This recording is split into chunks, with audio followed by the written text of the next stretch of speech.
주 동안 가장 화제가 된 말들을 통해서 이번 주 정치를 평가하는 코너죠. 말말말. 오늘도 두 분의 말감별사 모셨습니다. 더불어민주당 박성준 의원 그리고 국민의힘 김영우 전 의원 어서 오십시오. 네, 안녕하세요. 네, 어서 오세요. 네. 조금 전에 최진석 명예교수와 인터뷰 들으셨어요? 조금 얼핏 들었습니다. 네. 네. 아니 그러니까 안철수 위원장하고 윤석열 당선인은 어떻게 된 걸로 알고 계세요? 김영우 의원께서는. 제가 볼 때는 뭐 이번에 뭐 조각 문제로 상당히 어려웠다가 네. 결국 공동정부라고 하는 그 목표는 성공시켜야 된다라는 원칙에 다시 합의를 하신 것 같아요. 뭐 조금 불안하긴 했죠. 왜냐하면은 대선 그 막바지에 단일화를 급하게 하지 않았습니까? 네. 그러다 보니까 뭐 합의문을 쓴 것도 아니었고 그냥 나를 믿어달라. 종이짝이 무슨 중요하냐. 종이 쪼가리. 예, 종이 쪼가리였군요. 이런 식의 단일화였기 때문에 그 공동정부라고 하는 거에 대한 구체적인 내용을 담지는 못했던 것 같아요. 하지만 정책의 방향이라든지 네. 이 대한민국이 이제 바로 가기 위한 기본적인 가치의 문제, 또 연금 문제, 또 과학기술 발전의 문제 이런 거에 대해서 이제 합의를 한 것 같은데 그런 면에서 다시 어제 봉합이 좀 된 것 같습니다. 그래서 저는 굉장히 다행이라고 생각하고 공동정부 약속 지켜야죠. 그건 국민과의 약속이니까. 하지만 이번에 이제 18개 부처는 안 됐지만은 네. 앞으로도 또 장관급 인사가 있습니다. 차관급. 네, 차관급도 거죠? 있고 장관급도 있어요. 장관이란 직책은 아니지만 그 급의 인사들이 있죠. 있죠. 예. 그다음에 또 부처의 그 산하 연구단체라든지 네. 그 공공기관이 또 있죠. 그래서 그런 공동정부의 그 필요성에 대해서 합의했고 어제 다시 봉합이 됐다고 그래서 무지무지하게 다행입니다. 하하. 이런 거는 다른 당에서 더 잘 보시잖아요. 그렇죠. 박성준 잘 볼 의원님 수밖에 없고 어떻게 보고 이것은 계세요? 일시적 봉합이고 일단 공동정부 구상할 때부터 이것은 파열음이 예상이 됐던 내용이죠. 왜 그렇게 보세요? 몇 가지 좀 짚어볼 필요가 있는 것 같은데 형식적으로는 이제 공동정부를 이제 지향한다라고 했지만 실질적으로는 내용으로 볼 때는 이제 흡수합당이란 말이죠. 흡수합당이라고 하는 것은 뭐냐면 결국 대선 승리에서 얼만큼 기여도를 했느냐에 대한 부분인데 그것은 서로 바라보는 시각이 다르단 말이죠. 윤석열 측에서는 그 지분이 없다라고 생각할 수도 있는 거고 안철수 후보 입장에서는 우리가 상당한 기여를 했다. 근데 이제 공동정부 구성이라는 것은 선거 승리를 위해서 단일화를 통해서 근데 뭐를 지향하냐면 이제 공동의 가치를 지향하는 건데 네, 예. 그 내용은 누구냐면 공동가치 지향하기 위해서는 인선을 통해서 하는 거거든요. 예. 그래서 항상 장관에 대한 배분을 통해서 가치 연대와 정책 실현을 할 수가 있는 건데 네. 그만큼 윤석열 당선인이 안철수의 기여도를 인정할 것이냐 볼 때 제 3자적인 입장에서 봤을 때는 크게 인정하지 않을 거라고 봤고 그것이 어느 정도 일정 시점에 가서는 파열음을 날 수밖에 없다라고 생각했는데 실제 좀 빨리 온 것이죠. 이거 생각보다 빨리 빨리 왔고 또 하나는 이제 가장 중요한 것이 여기 대통령 선거 과정에서 안철수 당선인이 얼마나 이제 중도 지향에 포괄적 그 기여를 했냐에 대한 부분인데 네. 그거를 저는 윤석열 당선인이나 그 측에서 얼만큼 인정하느냐가 좌우한다고 봤는데 좀 흐름을 봐서는 인정하지 않고 있는 분위기인 것 같습니다. 그러니까 대선에서 얼마나 역할을 했는가에 네. 대해 크게 인정하지 않다 보니까 이렇게 빨리 파열이 왔단 그게 말씀이신 이제 거죠? 지금 지방선거 공천 과정에서 드러나지 않습니까? 유승민 경기도지사 후보를 이제 저는 배제하는 쪽으로 좀 가고 있다고 보는 거고요. 그래요. 또 하나는 이제 강원도지사의 김진태 네. 전 의원 같은 경우는 이제 배제하는 것 같고, 그 다음에 대구시장의 홍준표 후보라든가 이런 분들은 실질적으로 집권 이후에 정치적인 그림을 그렸을 때 방해 요소라고 생각할 수 있을 가능성이 크다. 껄끄러운 사람들 제거하고 그러면 있다고 보세요? 지금 그런 가운데 있는 것이고 이제 권력의 어떤 집중화 모습으로 좀 가고 있다. 초기에 그렇게 껄끄러운 사람들을 제거하는 와중에 거기에 안철수 대표도 한 사람이었을 근데 것이다라는 생각? 지금은 그렇게까지는 할 수는 없겠죠. 왜 그러냐면 이제 공동정부라고 하는 지향점이 있는데 내재적으로는 앞으로 계속 그렇게 갈 수밖에 없지 않겠나 봐요. 자, 이거 아마 오늘 말말말도 이쪽 어디서 골라오신 걸로 네, 제가 제가 알고 살짝 있기 때문에 이번 주에 말을 듣고 이야기 더 네. 이어가겠습니다. 박성준 의원이 골라오신 이번 주 말입니다. 새 정부의 그 청사진을 제대로 그려가는 것이 아주 중요한 일이기 때문에 제가 또 거기에 적합한 그러니까 그 청사진을 제대로 실행에 옮길 만한 능력 있는 분들을 또 추천도 해드렸습니다. 그렇지만 그 인사는 당선인의 목 아니겠습니까? 인선 과정에서 특히 제가 전문성이 있는 분야에 대해서는 조언을 드리고 싶었습니다만 그런 과정은 없었습니다. 어제 유인태 전 국회 사무총장이 나오셔가지고 안철수 대표 너무 딱하다 이러실 정도로 지금 이 목소리를 들어봐도 굉장히 힘이 없으세요. 김영우 전 의원님. 제가 볼 때는 이번 조각에서는 안철수 위원장이 이제 사람들을 추천한 거는 맞는 것 같아요. 그렇죠? 근데 이제 그것이 채택은 안 됐는데 현실적으로 보면 뭐 여러 가지 그 검증의 문제라든지 이런 게 있죠. 그래서 추천한 분들이 다 입각을 한다든지 이런 게 쉬운 건 아니에요. 그런데 제가 볼 때는 안철수 위원장이 중시하는 것은 정책입니다. 정책. 제가 볼 때는. 아마 입각에 욕심이 있고 이 자리에 욕심이 있었으면은 국무총리직을 수락을 했겠죠. 국무총리를 맡았겠죠. 내각을 책임지는.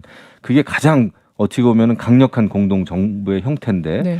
그거를 마다하지 않았습니까? 그렇다고 그거 마다한 거 맞아요, 근데? 네, 제가 볼 땐 그래요. 그렇다고 지금 안철수 위원장이 당장 뭐 합당 이후에 당대표에 나갈 것도 아니란 말이죠. 예. 그렇기 때문에 제가 볼 때는 국무총리직을 맡지 않고 무슨 뭐 다른 자리 욕심이 있는 거는 아닌 걸로 보여집니다.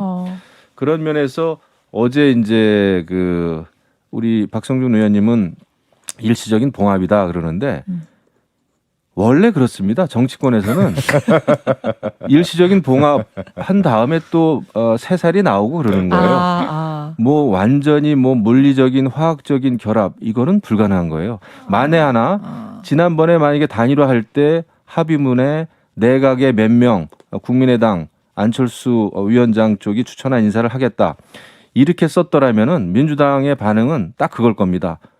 자리 나눠 먹긴 해. 예? 자리 몇 개 주면은 그게 공동정부가 형성이 되겠냐 이렇게 반응할 게 뻔합니다. 제가 볼 때는. 그래서 이 정치권에서 일어나는 일은 어떻게 바라보느냐 그 시각의 문제지 해석의 문제고요. 예. 지금 인수위 쪽에서 어떤 인사를 해도 민주당에서는 반박을 할 거예요. 왜냐? 정치가 그런 거니까. 알겠습니다. 정리를 하자면 그러면은 공동정부 정신을 지켜가는 것으로 어제 그게 중요하죠. 아니 잠깐만. 봉합이 된 거다. 봉합된 게 된 거다 이 말씀이시죠? 그럼요. 정치권에서 100점이 어디 있어요? 65점이면 100점입니다. 아니 봉합 중에서도요. 어설픈 봉합이 있고요. 단단한 봉합이 있고요. 막 상중하가 있어요. 저걸 봐야 돼요. 사실은 안철수 위원장 입장에서는 제가 봐도 밖에서 볼 때 상당히 서운하겠구나라는 생각은 듭니다. 솔직히. 그렇죠? 네. 그러니까 막 유인태 선배도 그런 얘기를 하신 것 같은데. 예. 그럼에도 불구하고 이 봉합이 되지 않습니까? 그게 정치력이죠. 그게 정치고요. 그게 지혜고. 누가 잘한 거예요, 그러면? 둘 다 잘한 거죠. 둘 다 잘한 거예요. 예, 둘 다 승리예요? 그렇죠. 일방적으로 한 사람이 완패.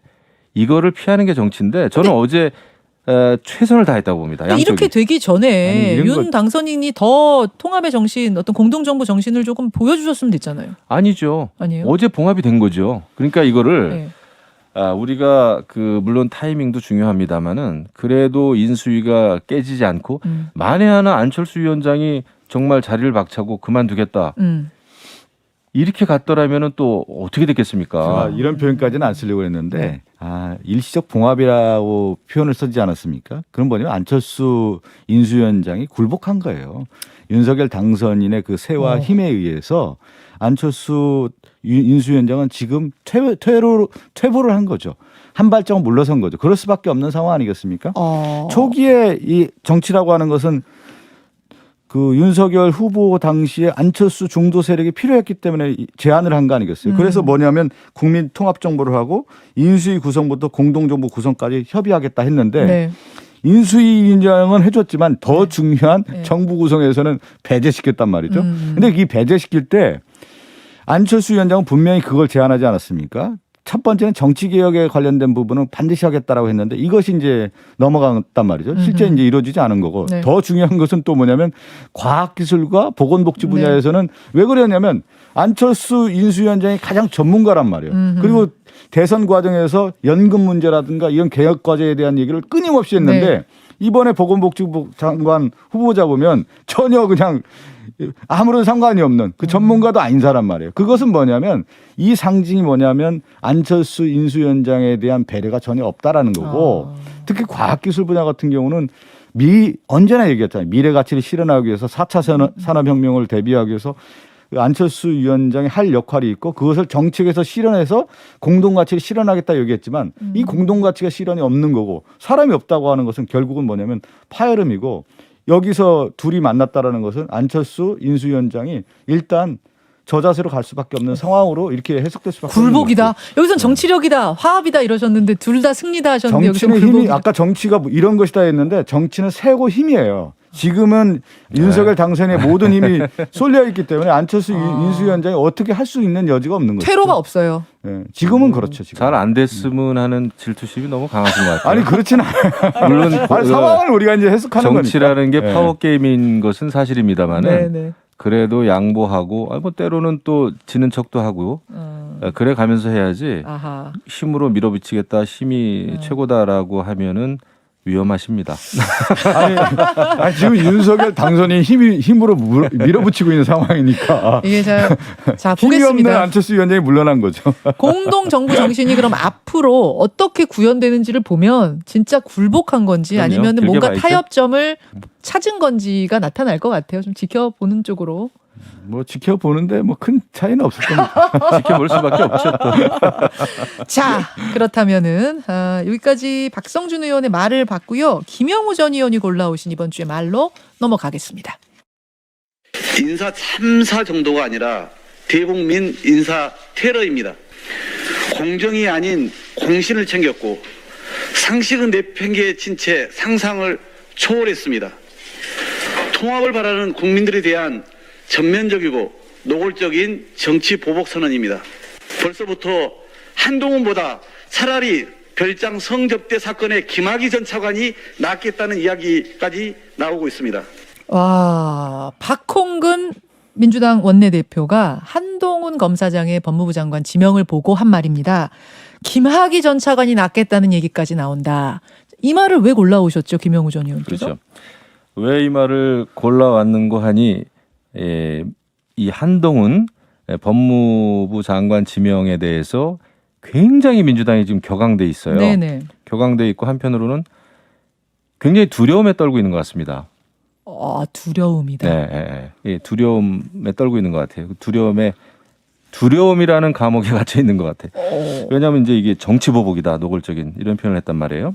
그래서 한동훈 법무부 장관은 반드시 민주당에 대해서 지난 정권에 대해서 정치 보복할 사람이라는 거를 딱 그 프레임을 지금 만든 것 같아요. 근데 오늘은 제가 민주당에게 여기 또 앞에 계신 민주당 의원님에게 뭐 따지려고 이런 걸 가져온 게 아니라 한번 진지하게 고민을 해보자라는 차원에서 이걸 가져왔어요. 네네. 저도 사실 한동훈 검사장의 그 법무부 장관 지명은 뭐 이렇게 박수 받을 만큼의 그 인사는 아니라고 봅니다. 이런 생각을 하고 계신 국민의힘 쪽 분들이 꽤 계시던데 왜 그렇게 생각하시는? 대체적으로 검사 출신 의원들 다 그렇게 생각합니다. 일단 뭐 이제 능력 이런 거는 출중하다고 그래요. 근데 이제 워낙 가까운 관계였다. 같이 일을 오랫동안 했다. 네. 그거 자체가 흠은 아니지만은 지금 이제 검수완박 상황 아닙니까? 네. 검수완박을 강력하게 민주당에서 드라이브를 거는 요 상황에서는 이거 굉장히 그 검수완박에 잘못하면 날개를 달아줄 수가 있다. 판 깔아준다. 네. 명분 만들어준다. 그렇죠. 왜냐하면 이거 그런 정무적으로 판단했을 때 제가 제 입장에서 정무적으로 네. 판단했을 때는 좋은 카드는 아니다. 솔직히 이런 생각은 해요. 그래서 박수 치기는 어렵다라는 생각을 하는데 여기서 중요한 것은 법무부 장관이라고 하는 그 국무위원 있죠. 네. 법무부 장관이라고 하는 자리에 대해서 정치권에서 한번 고민을 해봐야 된다라는 생각을 합니다. 왜냐? 그건 또 무슨? 예. 그래서 제가 이거를 가져온 건데 제가 12년 동안 국회의원 하면서도 법무부 장관 자리에 특정 정당의 당대표를 한 분, 또 특정 정당에서 아주 전투적인 분들 이런 분들을 이런 정치인을 법무부 장관에 앉히는 것이 옳았느냐, 옳으냐 앞으로도. 그리고 대통령 민정수석을 청와대 민정수석을 한 분을 법무부 장관 자리에 앉히는 게 옳았느냐. 사실 정치 보복이나 이런 걸 생각할 때는요. 민주당의 당대표를 했던 추미애 전 장관, 네. 추미애 전 대표를 법무부 장관에 앉히는 게 훨씬 정치 보복할 가능성이 큽니다. 또 한동훈 검사장보다 그렇죠. 그리고 이 국회에서도 법사위에서 오랫동안 일을 했습니다마는 박범계 의원님도 물론 훌륭한 분입니다마는 굉장히 당성이 강하고 또 굉장히 강한 분이거든요. 이런 분이 법무부 장관, 대한민국의 법을 총괄하는 그 수장, 법무부 장관 자리로 가는 게 옳으냐. 사실은 상식적으로 보면 그게 훨씬 위험한 일이에요. 그런데 지금 검사 출신이고 그다음에 당선인과 오랫동안 일을 함께 하면서 능력을 보여줬다고 하는 한동훈 검사를 법무부 장관 보낸 거 가지고 네. 지금 완전히 이거 정치 보복 선언이다, 전쟁이다 이렇게 민주당이 반응하는 게 저는 옳지 않다고 봅니다. 제가 이제 몇 가지 오히려. 말씀드릴게요. 자, 박성준 의원님 두려우시냐 이제 이 질문부터 그 시작했어요. 얘기부터 해야 되겠네. 김영호 예. 전 의원이 이제 두려움에 대한 표현을 했는데 네. 이것은 뭐냐면 민주당의 반응은 어이없기 때문에 이런 반응을 하는 거죠. 어이없습니다. 어이없는 인사라는 거예요. 첫 번째 지금 얘기했잖아요. 그러면 어이없다 잠깐만. 이러셔야지. 아니 두려움이라는 표현을 쓰지도 않았어요. 어이없다라는 말씀을 이제 드리는 거고 지금 김영호 전 의원님이 얘기한 것처럼 인사가 잘못됐다라는 부분을 인정하지 않습니까? 그것은 어떤 거냐면 한동훈 검사장에 대한 얘기가 나올 때 보통 인사 우리가 이제 급이라고 하는 게 있어요. 급 어떤 네. 급이냐 체급이 있는 거거든요. 이제 지금 27기라고 알려져 있는데 권오수 검찰총장 20기란 말이죠. 네. 그런 상당한 이제 차이가 있는 이제 기수를 이제 발탁한 건데 그동안 이제 언론이라든가 그 국힘 관계자들 얘기 들어보면 중앙지검장이나 뭐 수원지검장 얘기가 계속 나왔어요. 사실은요. 네, 네. 그럼 그 정도 급인 거예요. 그것을 몇 단계 넘어서 법무부 장관을 발탁했다라는 것은 체급에 맞지 않는 인사를 했다라는 것이 가장 중요한 거고 두 번째는 어떤 걸 지적할 수가 있냐면 윤석열 당선인이 그동안에 그 얘기를 하지 않았습니까? 공정과 상식을 얘기하면서 네. 검찰총장 중앙지검장 하면서 검찰의 중립성 독립성을 위해서 이 검찰이 중립화돼야 된다는 얘기를 했는데 자기 스스로 측근을 임명함으로 인해서 검찰을 통한 법무부 장관을 통한 검찰의 직할 체제, 지휘 체제를 확실하게 견고히 하겠다라고 하는 거기 때문에 오히려 지금 윤석열 당선인이 자기 스스로 부인하고 있다. 공정과 상식을 측근 임명함으로 인해서. 그리고 이제 세 번째가 매우 중요한데요. 그동안에 이제 우리나라 정치사를 보면 김영삼 전 대통령 같은 경우는 대통령이 된 이후에 이인재라고 하는 노동부 장관을 임명해요. 그래서 새로운 시대를 준비하고 새로운 인물의 상징성을 부여하면서 국민의 마음을 잡는단 말이죠. 다 잡고 가는 거라는 의미가 있는 거예요. 네. 그다음에 김대중 전 대통령 같은 경우는 강인덕 통일부 장관을 해서 통일 정책에 대한 그림을 그려주고 이규성 부총리를 통해서 경제 정책을 이제 입안해주고 이런 이제 큰 그림을 또 그렸단 말이에요. 노무현 대통령은 그 당시 검찰계의 상징이었기 때문에 강경화 전 장관을 했는데 지금 한동훈 이 법무부 장관 후보자를 지명했다는 것은 네. 어떤 의미냐면 정치가 미래로 가지 않고 이 인선을 통해서 과거로 가겠다. 결국은 뭐냐면 이제 할 수 있는 게 수사 지휘밖에 없는 것이 아니다라고 하는 것을 이미 인사를 통해서 알려주는 거예요. 그렇기 때문에 민주당이 바라볼 때 이 인사 자체가 어이가 없는 것이죠. 몇 가지 요건에 봤을 때 타당하지 않다라고 하는 것이 민주당뿐만 아니라 지금 국민의힘 그 검찰 출신들 상당히 많아요. 네네. 국민의힘 관계자들 보면. 근데 알겠습니다. 국민의힘 검찰 출신에 있는 분들이 한결같이 얘기하는 게 뭐냐면 타당하지 않다는 얘기도 저도 좀 귀로 듣고 있습니다. 네, 답변을 좀 네. 하겠습니다. 제가. 그러니까 두려움이 아니라 어이없어서 어이없는 그렇다라는 거죠. 게 민주당의 답변. 근데 역시 두려움이 느껴집니다. 그 전혀 제가 아까 체급을 말씀하셨는데 네. 그 지금 민주당이 주장하는 바가 검찰개혁, 사법개혁인데 네. 체급 그러면은 그럼 기수를 굉장히 또 중요시 하시는 것 같은데 어허. 저는 그거 옳지 않다고 봅니다. 지금 민주당이 추구하는 검찰개혁, 사법개혁이 기수를 중시하고 연공 서열을 중시하는 거라면 그거 잘못된 개혁이죠. 기수 파괴 그러면 능력 위주의 그 검찰 개혁해야 되는 거 아닙니까? 그리고 또 하나 체급 자꾸 말씀하시는데 그렇게 보면은 문재인 정부 하에서 대법원장을 누굴 앉혔죠? 기수로 보나 급으로 보나 저는 아니라고 봅니다. 뭐 김명수 대법원장에게는 미안한 말씀입니다만은 급을 강조하시니까 제가 드리는 말씀이에요. 그때 누구도 대법원장으로 가리라고 예측을 못했습니다. 모두가 놀랐습니다. 법조계에서. 그래서 체급을 논하시면서 비판하는 건 말이 안 된다 이렇게 보고 측근이라고 이제 말씀하시는데 측근 맞아요. 제가 봐도 네. 20년 동안 굵직굵직한 과거 사건들을 함께 처리해 왔더군요. 네, 네.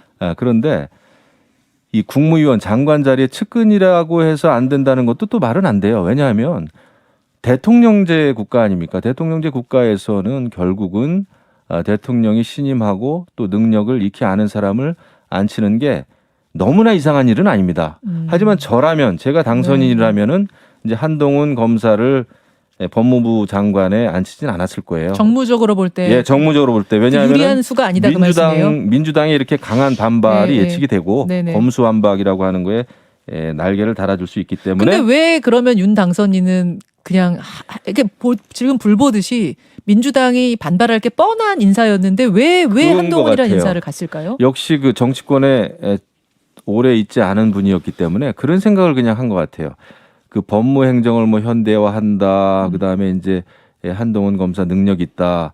이런 생각을 주로 많이 한 것 같습니다. 아까 얘기했듯이 역대 뭐 김영삼 정부가 뭐 누구를 노동부 장관으로 앉히고 역점을 뒀지만은 네. 윤석열 당선자는 아무래도 법조인 출신이기 때문에 네. 이 법조에서 무엇이 문제인가, 법무행정이 무엇이 문제인가, 또 법무부 장관이라고 하는 자리가 어떤 자리여야 되나. 솔직히 법무부 장관하고 싸우면서 정치를 하게 된 분 아닙니까? 그렇게 해서 대통령까지 네네. 된 분이기 때문에 아니, 장관 자리라고 하는 거에 대해서 오히려 고민을 좀 많이 한 것 같고 그래서 능력 위주로 한 거다 그 예, 말씀이신 거예요? 정무적으로 판단 안 했다? 정무적으로는 솔직히 판단 미스지만은 본인이 봤을 때는 능력 위조. 법무부 이렇게 가서는 안 되겠다라는 생각을 한 것 그러니까 같아요. 장관의 자리는 우리 김영호 전 의원님도 이제 정치인 출신, 삼선 의원 출신이기 때문에 정무적 판단을 해야 되는 것이죠. 능력만이 아니라. 그러니까 일단은 50%도 안 된다는 거 점수가. 그리고 장제원 비서실장이 그런 얘기를 했잖아요. 칼보다 펜을 쥐어줬다. 네. 이게 아니고 보다 큰 칼을 채워준 거예요. 항상 뭐냐면 우리가 이제 정치를 바라볼 때 그런 얘기를 하느냐. 말 위에서 천하를 얻을 수 있지만 말 위에서 천하를 다스릴 수 없다. 그러니까 말 위에서 천하를 얻었다라는 것은 총과 칼로서 권력을 집권할 수가 있는 거예요. 그러니까 검찰 출신이기 때문에 이 검찰을 기반으로 해서 집권한 거 아니겠습니까? 그런데 다시 천하를 나라를 어떻게 다스리겠다? 칼로 다스리겠다라는 거예요. 이것은. 그러니까 이 문제에 대한 어떤 상징성, 한동훈 법무부 장관 후보자가 비춰주는 미래의 모습이라고 하는 것은 과거 지향적 수사를 통해서 계속 검찰을 쥐 통제하겠다라고 하는 윤석열 당선인의 마음이 들어가 있는 거예요. 그래서 지금 국민들이 바라볼 때 인사가 타당하지 않다라고 하는 거. 제가 처음에 얘기했잖아요.